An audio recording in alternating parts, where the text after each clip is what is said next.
n'a pu le retenir. Même dans le tombeau, Jésus est Seigneur. Même dans le tombeau, Jésus est Seigneur. Mes bien-aimés en Christ, venez, nous allons encore aujourd'hui, c'est le jour de Pâques.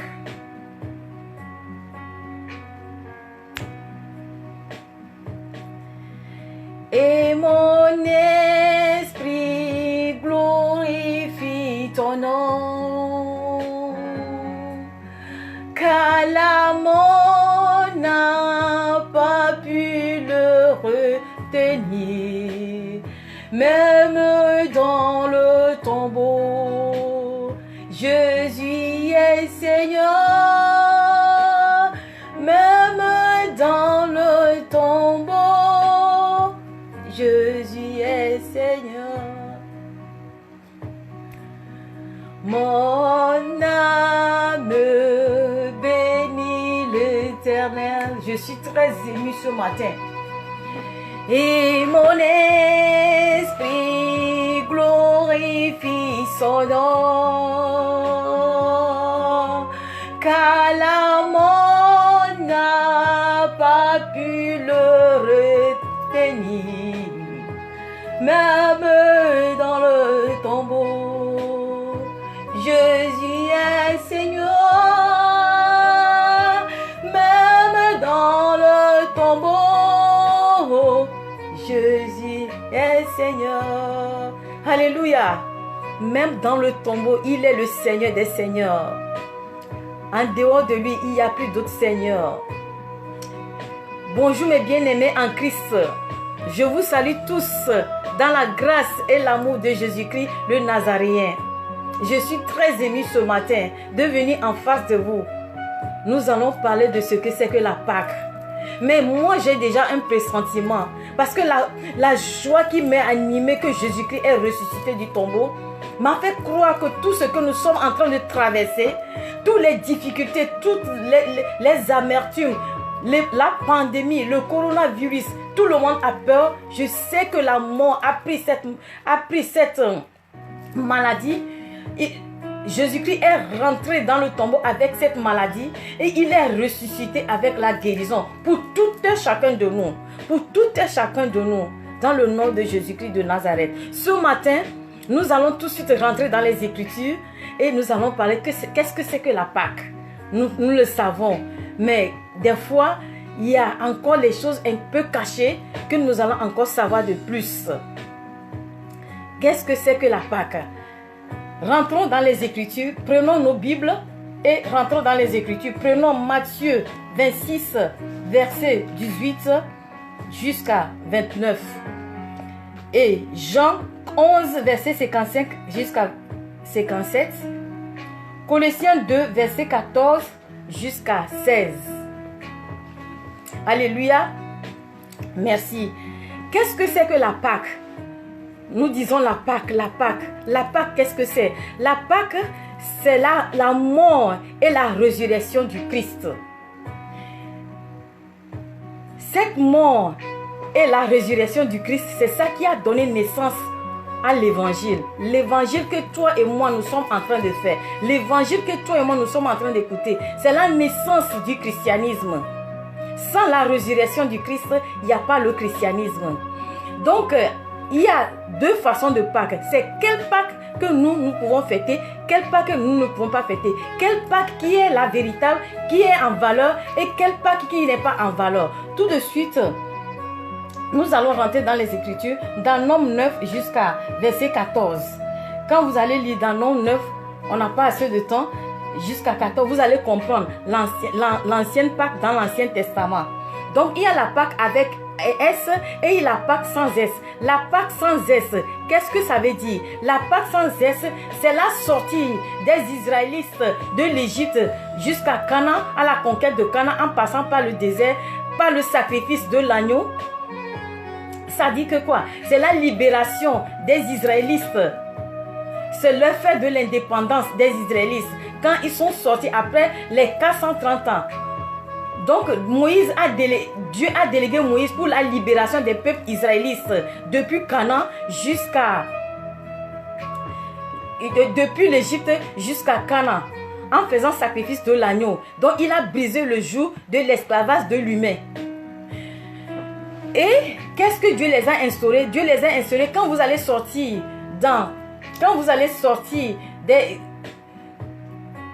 en Égypte avec les animaux, quand Moïse va vous délivrer dans la mer de Pharaon, prenez l'agneau, immolez l'agneau, prenez le sang et aspergez le sang sur les linteaux. Et la chair de cet animal vous servira, que vous allez manger le même soir, sans qu'il ne reste, sans croquer les os. Et c'est ce que vous allez manger, cet animal avec des herbes amères.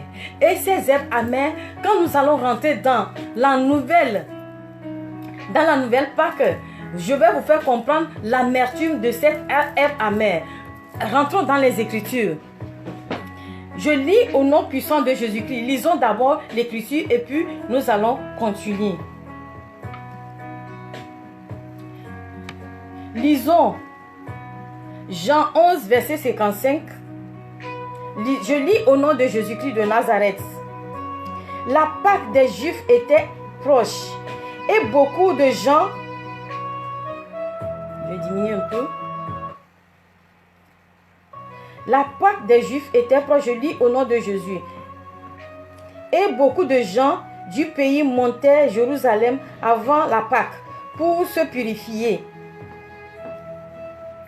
Ils cherchaient Jésus et ils disaient les uns les autres dans le temple, que vous ensemble, ne viendrait-il pas à la fête? Or, les principaux sacrificateurs, les pharisiens, avaient donné l'ordre que si quelqu'un savait où il était, il le déclare afin qu'on se saisisse de lui. Alléluia.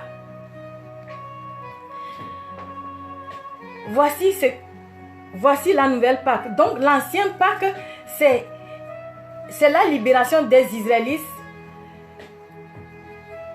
qui est leur fête de l'indépendance, qui a mis fin à l'esclavage humain. Ça a mis fin à l'esclavage humain. Maintenant, la nouvelle Pâque, qui est la vraie Pâque, que toi et moi nous allons célébrer, c'est la Pâque de Christ. C'est la Pâque de Jésus-Christ. Pourquoi? Parce que avant qu'une loi ne soit rentrée en vigueur, il faut que l'autre loi soit brisée. Et ici, ils ont dit que Jésus-Christ, il cherchait, avant que Jésus-Christ, il cherchait les sacrificateurs, les scribes cherchaient Jésus-Christ en ce moment-là pour le tuer. Donc, il s'est séparé, mais avant la nouvelle Pâque, Jésus-Christ quand même a fait fêter la Pâque là avec eux. Avait fêté des années avec eux. Mais quand son jour était arrivé, il s'était séparé de sacrificateurs pour instaurer la nouvelle Pâque. Parce que l'ancienne Pâque n'est plus en vigueur. Il faut qu'il va instaurer la nouvelle Pâque qui est le Christ. C'est lui qui est l'agneau immolé. C'est lui qui serait porté sur la croix pour toi et pour moi. Donc je disais que c'est la naissance de l'évangile. Donc la crucifixion de Jésus-Christ sur la croix et sa résurrection, c'est ça qui donne la naissance de l'évangile que toi et moi nous sommes en train d'écouter. Donc quand il n'est pas mort, il ne peut pas nous laisser un testament. Quand un père meurt, il faut qu'un papa meure pour qu'il puisse te laisser un héritage.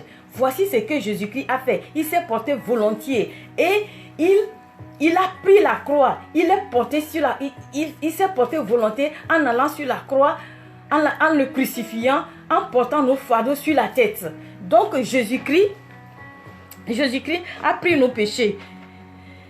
Jésus-Christ n'a pas besoin de victoire, parce que la victoire déjà, il a déjà eu la victoire depuis le ciel, quand il avait chassé le Satan et ses collaborateurs sur terre. Le Satan est tombé comme une éclair. Donc Jésus-Christ, il est venu pour toi et pour moi. Voici la différence.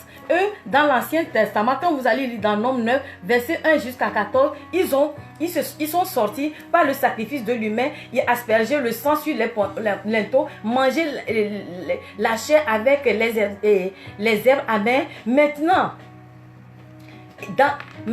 dans la nouvelle alliance, Jésus-Christ a lavé seulement le pied des apôtres et il a instauré sa Pâque. Donc le sang qui va couler sur la croix représentait le sang qui a coulé sur le sang qu'ils ont aspergé sur les linteaux. Donc ça n'a plus sa représentation. Parce que Jésus-Christ a déjà pris nos fardeaux. Eux, ils sont passés par le joug de l'esclavage des humains. Mais Jésus-Christ, il a brisé le joug de l'enfer. Il a brisé le joug de l'enfer. Il a désarmé totalement Satan. Il a privé de toute puissance. Il a porté... Il a lutté avec le Satan en arrachant la clé de la mort. Parce que quand vous allez voir dans 1 Corinthiens 15 verset 55, il a déclaré: la mort, où est ton aiguillon? La mort, où est ta victoire? Donc Satan n'a plus le pouvoir sur Jésus-Christ. Parce que le péché que nous avons commis dans l'Ancien Testament, nos parents qui ont désobéi et que Jésus-Christ a pris. La charge là pour que nous puissions nous séparer du joug de l'esclavage, du joug du péché, du joug de tout ce que nos parents ont commis. C'est ça, il a instauré la nouvelle Pâque. Donc la Pâque avec S, c'est ça la véritable Pâque. C'est ça la véritable Pâque. Donc c'est ça l'agneau, le vrai agneau immolé. Donc quand les Israélites, quand ils avaient commis les péchés dans le passé, ils aspergeaient le sang et ils tuaient le sang, et le sang qui coulait couvrait les péchés. Maintenant, le sang que Jésus-Christ va couler maintenant ne va plus couvrir les péchés, mais il va ôter les péchés. C'est pour cette raison que toi et moi aujourd'hui nous disons Abba Père. C'est pour cette raison toi et moi nous avons l'audace, parce que quand nos parents avaient commis ça là et avaient commis le péché dans le jardin d'Éden, nous étions séparés de la grâce de Dieu. Nous étions séparés de sa grâce. Donc étant séparés de sa grâce, nous n'avons plus l'accès à lui, nous n'avons plus la grâce, nous n'écoutons plus Dieu. Nous sommes séparés. Donc, son sang qui a coulé a fait une réconciliation. C'est cette réconciliation-là qui met le Satan à bas. C'est pour cette raison, je disais que la victoire, si c'est seulement la victoire, Jésus-Christ avait eu déjà la victoire sur la croix. Donc, il n'a plus besoin d'autres victoires. C'est pour toi et pour moi. Et le sang qu'il a coulé, c'est pour toi et pour moi, pour que nous puissions avoir la vie éternelle. Le testament qu'il a laissé, c'est la vie éternelle. Il faut que toi et moi, nous puissions avoir cette vie éternelle. Ce n'est pas la voiture, ce n'est pas les maisons, ce n'est pas... Mais la vie éternelle, c'est quelque chose de très cher. Donc, la Pâque a son mystère. La Pâque a son mystère. Donc, la connaissance de cet mystère caché qui met tous les chrétiens au-dessus de tout joug, au-dessus de tout esprit satanique, au-dessus de toute discrimination, au-dessus de la rose-croix, au-dessus de franc-maçon, au-dessus de vaudou, au-dessus de tout mamie.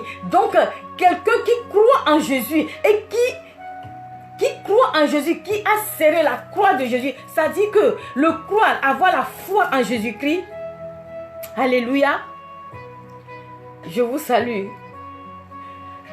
Donc quelqu'un qui croit en Jésus-Christ, qui a serré la croix de Jésus-Christ dans n'importe quelle difficulté qu'il est en train de traverser, quand il a serré cette croix, la peur s'en va, les difficultés s'enfuient.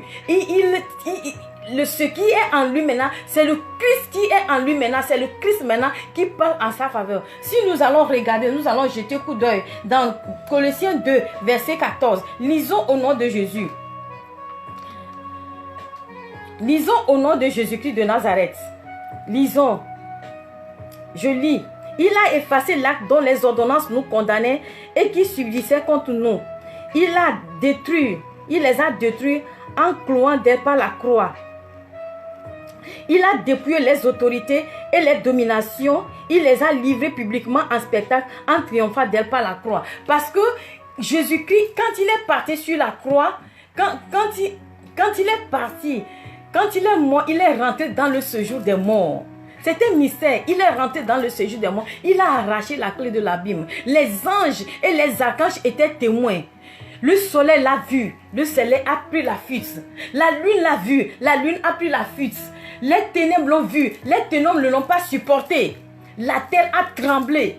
Il a eu un grand tremblement de terre. Les morts sont ressuscités. Ceux qui sont morts en Christ sont ressuscités. C'est là les scribes et les sacrificateurs se sont rendus maintenant compte que vraiment c'est le vrai sacrifice qui est Jésus-Christ.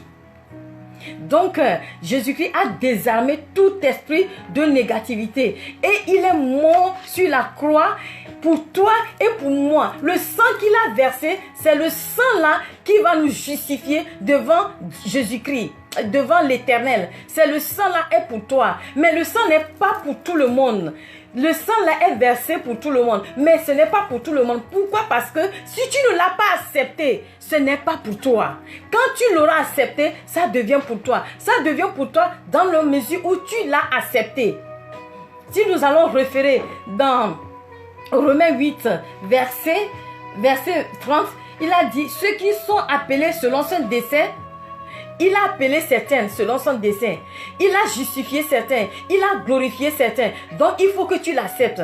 Donc, Jésus-Christ est venu pour toi et pour moi pour que nos difficultés, nos amertumes, tout ce que nous avons soit effacé dans le nom puissant de Jésus-Christ de Nazareth.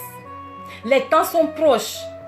Les temps sont proches. Ressaisis-toi mon frère. Ressaisis-toi ma soeur. Accroche-toi à Jésus-Christ. Parce que tout ce qui est en train de se passer, ça veut dire que il y a quelque chose plus puissant qui est plus puissant. Ce mystère de Pâques là a une grande signification. C'est pour cette raison tu dois t'accrocher maintenant à la croix.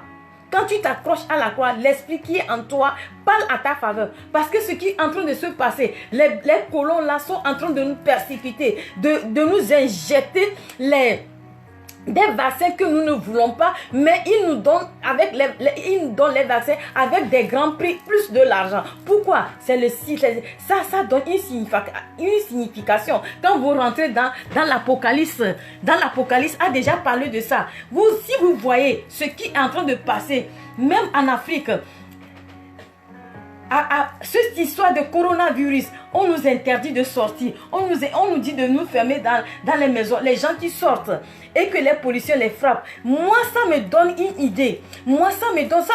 Je ressens quelque chose. Quand je lis l'Apocalypse, ça me refait l'enlèvement. Les gens qui sont blessés, les gens qui ne veulent pas sortir, les gens qui ont peur. C'est pour cette raison maintenant que toi, tu dois t'accrocher maintenant à Christ. Parce que ce qui va venir, Seigneur, nous ne savons pas. Mais toi, maintenant, quand tu t'accroches à la croix, la mort n'est qu'un gain pour toi. Quand tu t'accroches à la croix, le chrétien n'a pas peur de la mort. Le chrétien, la mort pour un chrétien, c'est une transaction. Parce que si Jésus-Christ n'est pas mort, il ne serait pas ressuscité. Il faut que nous aussi, nous passons par la transaction. C'est pour cette raison que la mort pour un chrétien est comme une transaction. Alléluia.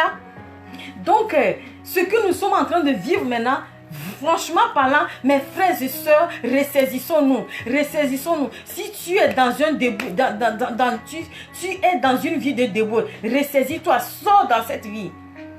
Parce que ce que je vais déclarer maintenant, ça serait amer. Ça serait très atroce. Avant que la plaie, tu as une blessure. Avant que cette blessure ne soit guérie, on verse de l'alcool. Et l'alcool fait brûler la plaie et la plaie est guérie. Je te dis que sors de ce que tu es en train de traverser. Tu es en train de tricher ta femme. Tu es en train de vivre une vie de débauche. Tu es en train de voler. Tu es en train de faire quelque chose qui n'est pas digne à Dieu. C'est ce moment-là que tu dois te saisir. C'est le sang qui a coulé là. Qui a coulé là. Ce sang-là est coulé pour toi. C'est le temps-là que tu dois te saisir. Tu dois te lever. Maintenant pour dire non. Donc ces blancs-là sont en train de nous persécuter. Moi je suis en train de voir pourquoi est-ce que ça les incite à nous donner ces injections de vaccins avec de l'argent. Parce que les temps sont arrivés. Le diable est en train de travailler, là, en train d'utiliser les gens pour mettre le signe de la bête. La bête 666. 666, le signe de la bête, pour instaurer. Parce que ces vaccins-là, que nous voulions ou pas, ils vont passer par tous les moyens. Mais si toi, tu crois en Dieu, si toi, tu crois en Christ, ils vont injecter ça parmi plusieurs personnes. Mais sur toi, quand ça va arriver sur toi, ils vont te sauter. Pourquoi? Parce que le Christ est en toi.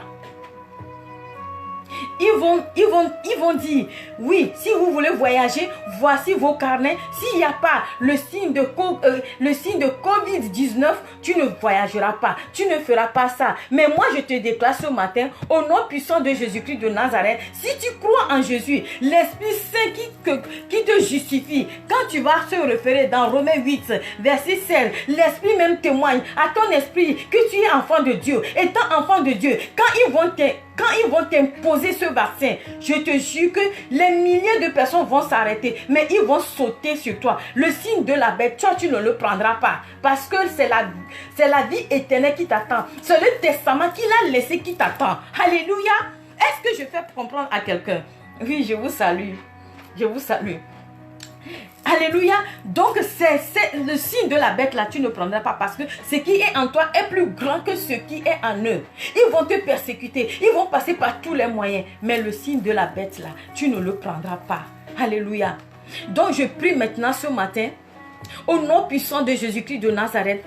Oh Père bon et miséricordieux, tout ce que nous sommes en train de traverser, tu le sais. Ce n'est pas pour rien que tu es parti sur la croix. Tu es parti sur la croix pour que nous puissions avoir notre indépendance. Oui, c'est l'indépendance des chrétiens, c'est notre indépendance. Dans le temps passé des Juifs, c'est leur indépendance. Ici, c'est notre indépendance. Nous allons vivre notre indépendance dans la liberté, dans la tranquillité, dans Christ. Nous n'avons plus besoin de ce signe-là. 666.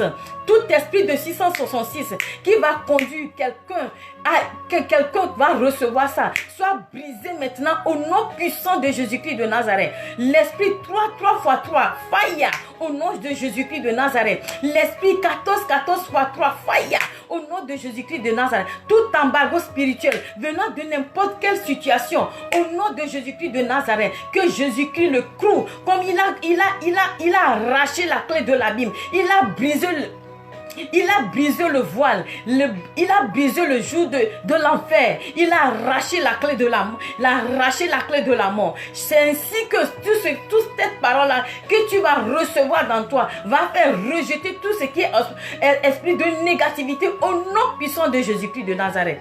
Seigneur bon et miséricordieux, nous confions notre vie dans ta main.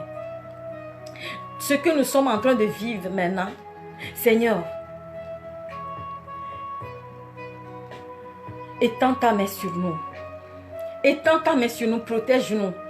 Protège l'Afrique, protège l'Europe, protège le monde tout entier. Nous avons besoin de ta puissante main. Nous avons besoin de toi. Nous te reconnaissons en tant que Dieu. Parce que sans toi, nous n'avons pas la vie. Sans toi, nous n'aurons pas la vie. Et nous sommes sur le joug de la grâce, que la grâce nous conduit, que la grâce nous protège, que ton sang parle à notre faveur, que ton sang nous arrache de tout esprit démoniaque dans le nom puissant de Jésus-Christ de Nazareth.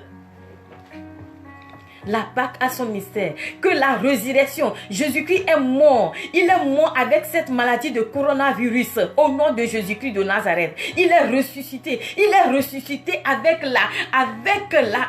la guérison dans le monde entier, dans l'Afrique, au Togo, partout, au nom puissant de Jésus-Christ de Nazareth. Seigneur, nous te disons merci. Que la gloire te soit donnée dans le nom puissant de Jésus-Christ de Nazareth. Alléluia. Je te dis merci, je te rends gloire, Père éternel, dans le nom de Jésus-Christ de Nazareth. C'est la voix de votre évangéliste Valérie Vauman. Mon numéro, c'est 0039 388 19 05 19. Merci, partagez pour que la parole de l'Éternel atteigne jusqu'au plus haut de la terre. Pour que l'enlèvement arrive, pour que tout ça là soit mis fin dans le nom puissant de Jésus-Christ de Nazareth. Partage.